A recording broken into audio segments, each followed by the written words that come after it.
बिस्मिल्लाहिर्रहमानिर्रहीम। Dear third year, हमारी revision चल रही है और उसमें आपके पास पेपर्स में से जो क्वेश्चंस हम लोग कर रहे थे उसमें एक क्वेश्चन आया हुआ है। ये हालांकि हमने पहले भी किया हुआ है, लेकिन अब फिर दोबारा आप लोगों की तरफ से कहा गया है कि हमें ये करवा दिया जाए। ये क्वेश्चन जो है ये प्रोबेबिलिटी वाले चैप्टर में से है और प्रोबेबिलिटी वाले चैप्टर में से उन ख़ास टाइप के क्वेश्चंस में से है जो कि अपने टाइप के बिल्कुल अलग क्वेश्चन है। ये उस टाइप का क्वेश्चन है जिसमें 2 अर्न होंगे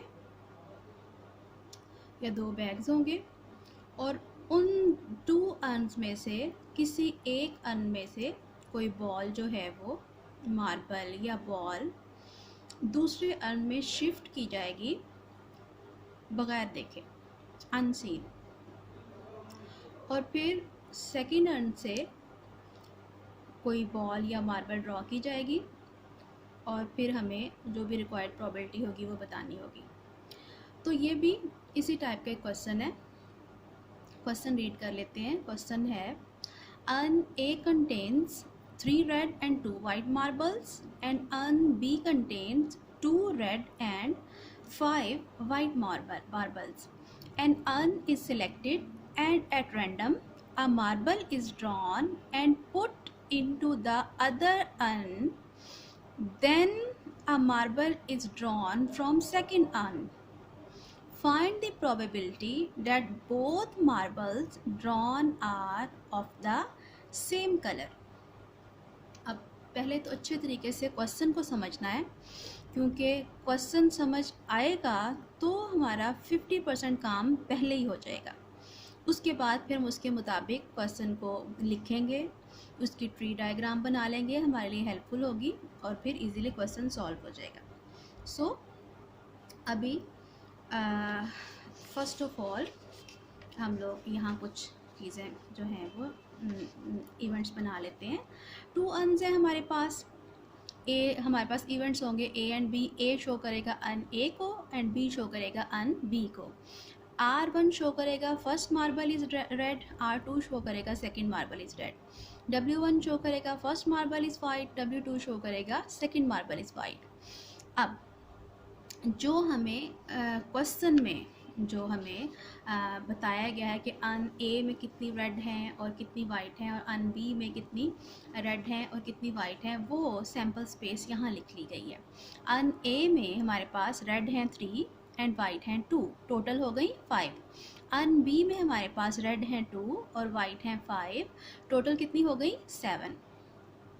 ठीक है, अब कुछ बेसिक बातें यहाँ आपको बता रही हूँ, बाकी फिर हम चल के ट्री डायग्राम पे देखेंगे। अब अगर जैसे कि क्वेश्चन में कहा गया है एन अर्न इज सिलेक्टेड, अब पहली बात तो ये कि हमें यही नहीं पता कि कौन सा अर्न सेलेक्ट होगा। यहाँ पे हमारे पास दोनों अर्न्स की भी सेपरेट प्रोबेबिलिटी आएगी कि अर्न ए सिलेक्ट होगा या अर्न बी सिलेक्ट होगा। अगर अर्न ए सिलेक्ट होता है तो उसकी क्या प्रोबेबिलिटी है 1/2। अगर अर्न बी सिलेक्ट होता है तो उसकी भी क्या प्रोबेबिलिटी है 1/2, क्योंकि 2 अर्न्स हैं तो हर एक की प्रोबेबिलिटी क्या होगी, हाफ प्रोबेबिलिटी होगी, 1/2 एंड 1/2।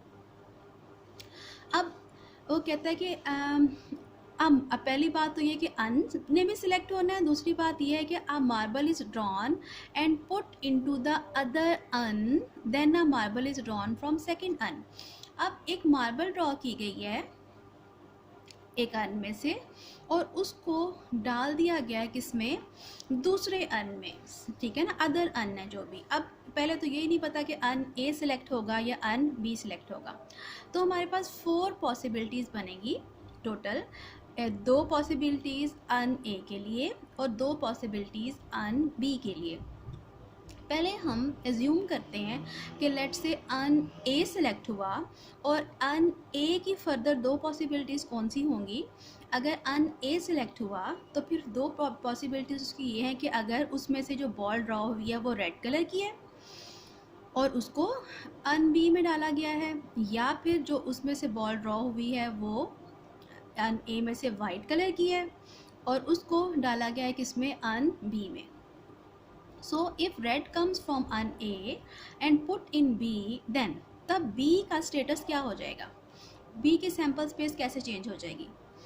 अन ए में कितनी रेड थी, 3 थी, और बी में कितनी रेड थी, अन ए से रेड आई है और उसको डाला है किसमें, अन बी में।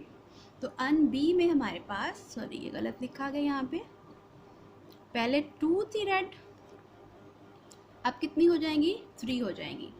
और वाइट, और वाइट जो है वो कितनी थी, 5, तो वो 5 ही रहेंगी और टोटल ये हो जाएंगी 8। इसी तरह से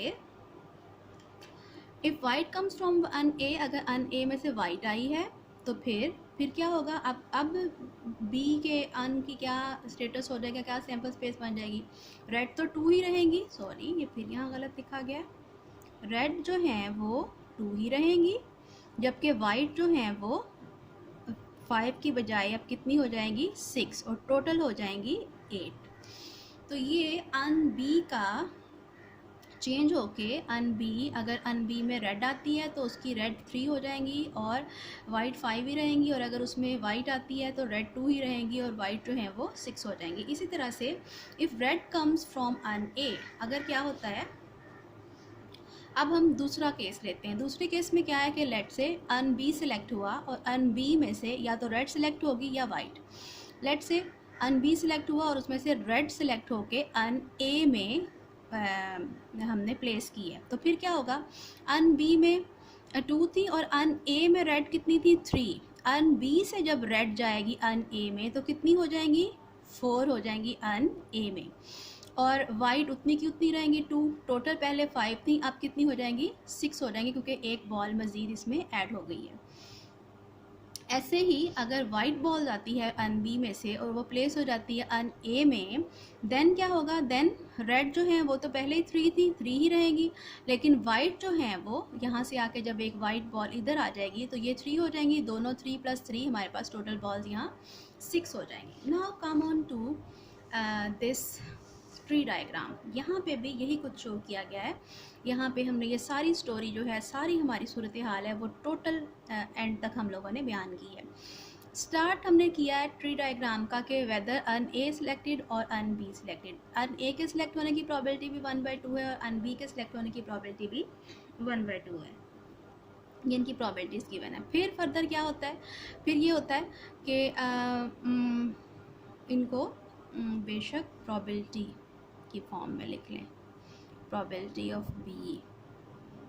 अच्छा, प्रॉबिलिटी सारे ही हो जाएंगे, प्रोबेबिलिटी। अब क्या है, अन ए के सिलेक्ट होने की प्रॉबिलिटी भी 1/2 है, अन बी के सिलेक्ट होने की प्रॉबिलिटी भी 1/2 है।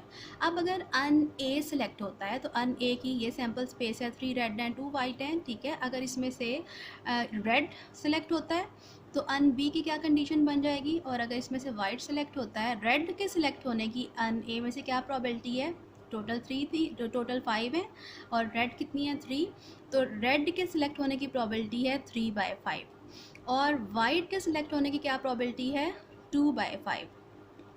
अब जब अगर रेड अन बी में गई है तो अन बी का क्या सैम्पल स्पेस हो गई है, 3 रेड हो गई हैं और 5 वाइट हो गई हैं। तो अब अगर दोबारा, क्योंकि जैसे क्वेश्चन में था place put into the other urn then a marble is drawn from the second urn. अब मार्बल जो है दोबारा इसमें से मार्बल ड्रॉ करना है। अब अगर रेड मार्बल इस चेंज सैम्पल स्पेस में से ड्रॉ होता है तो रेड की प्रॉबिलिटी है 3/8 और वाइट की प्रॉबिलिटी है 5/8। बिल्कुल इस तरह से ये बाकी की आर्म्स बनेंगी। अगर फर्स्ट में से वाइट सेलेक्ट हुई है तो वाइट के सेलेक्ट होने की क्या प्रॉबिलिटी है, 2/5, और उसके बाद फिर ये सबको इनको प्रॉबिलिटीज़ की फॉर्म में लिखना है, प्रॉबिलिटी प्रॉबिलिटी प्रोबेबिलिटी प्रॉबिलिटी।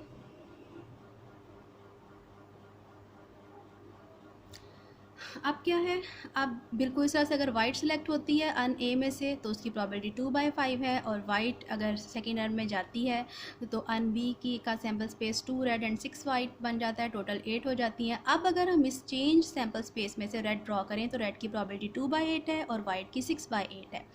इसी तरह से अब हम बी की तरफ आते हैं, ज़ूम करते हैं कि अन बी सिलेक्ट हुआ। अन बी में क्या है, 2 रेड हैं और 5 वाइट हैं। अन बी में से रेड सिलेक्ट होने की प्रॉबिलिटी 2/7 है और वाइट सिलेक्ट होने की 5/7 है। अन बी से किस में गई है बॉल, अन ए में। अगर रेड गई है तो 4 रेड एंड 2 वाइट हो गई, और अगर वाइट गई है तो 3 रेड एंड 3 वाइट हो गई। तो रेड के चेंज सैम्पल स्पेस में से ए के अन में से रेड के ड्रॉ होने की प्रॉबिलिटी 4/6 है और वाइट के ड्रॉ होने की 2/6। इसी तरह से अगर वाइट जो है वो अन ए में डाली गई है तो फिर रेड की प्रॉबिलिटी 3/6 होगी चेंज सैम्पल स्पेस में, और वाइट की प्रॉबिलिटी भी 3/6 होगी। अब उसके बाद हमारा क्वेश्चन क्या है, find the probability that both marbles drawn are of the same colour. Same colour का क्या मतलब है, सेम कलर का ये मतलब है कि पहली जो हमारी अन है उसमें से भी रेड ड्रॉ हो और दूसरे में से भी जब फाइंड करें तो रेड ही ड्रॉ हो, या फिर फर्स्ट में से भी वाइट ड्रॉ हो और सेकंड में से भी वाइट ड्रॉ हो। तो इस सूरत हाल में ये जो हमारे पास 8 डिफरेंट आर्म्स की प्रॉबिलिटीज़ आ गई हैं, इनमें से हम कौन सी प्रॉबिलिटीज़ को जस्ट कंसीडर करेंगे, both are of same color equals to probability of both red और probability of both white। both red या both white, both red हमारे पास एक ये आर्म आएगी, पहले में से भी रेड हुई और सेकंड में से भी रेड, जो कि probability urn A and red 1 and red 2, इसमें अन ए की probability आएगी, रेड 1 की probability 3/5 एंड रेड 2 की probability 3/8। इसमें अन ए है, रेड है लेकिन दूसरे से वाइट है, ये हमारी रिक्वायर्ड प्रॉबिलिटी नहीं है। अन ए है, पहले रेड ड्रॉ हुई फिर पहले वाइट फिर रेड, ये भी हमारी रिक्वायर्ड प्रॉबिलिटी नहीं है। नेक्स्ट पे आते हैं, इसमें हमारे पास क्या है, अन ए सिलेक्ट हुआ है, पहली भी वाइट है और दूसरी भी वाइट है, ये हमारा रिक्वायर्ड जो प्रॉबिलिटी हमें बोथ सेम कलर वाली चाहिए उसके मुताबिक है, पहली भी वाइट और दूसरी भी वाइट। तो अन ए की प्रॉबिलिटी 1/2, वाइट 1 की उसमें से प्रॉबिलिटी 2/5 और वाइट 2 की 6/8, ये सारी यहाँ मल्टीप्लाई कर दी हैं। उसके बाद नेक्स्ट इवेंट जो है वो probability of urn B red 2 and red 1, दोबारा फिर वही हमारे रिक्वायर्ड है, दोनों में रेड आ रही हैं, उनकी प्रॉबिलिटीज़ को मल्टीप्लाई किया है। नेक्स्ट जो 2 हैं वो हमारे कंसर्न की नहीं है। लास्ट वाली जो फिर हमारे पास प्रॉबिलिटी है वो क्या है कि अन बी है, अन बी में से वाइट सिलेक्ट हुई और अन बी ए में जब डाला गया तो उसमें से भी वाइट सिलेक्ट हुई, वाइट, तो इसकी प्रॉबिलिटी 1/2 इंटू 5/7 इंटू 3/6 है। ये जो 4 प्रॉबिलिटीज़ हैं ये हमारी रिक्वायर्ड प्रॉबिलिटीज़ हैं। हमने क्या करना है, बोथ रेड में रेड और रेड वाली हम लोगों ने क्या करनी है, उनको ऐड कर देना है, और प्लस बोथ वाइट में ये जो वाइट और ये वाइट वाली प्रॉबिलिटीज़ ये लाके यहाँ इन चारों प्रॉबिलिटीज़ को हमने ऐड कर दिया है। ऐड करने के बाद हमारे पास आंसर 901/1680 आ गया है। तो इस क्वेश्चन को 1-2 दफ़ा देखें, उम्मीद है आपको अच्छे तरीके से समझ आ जाएगी।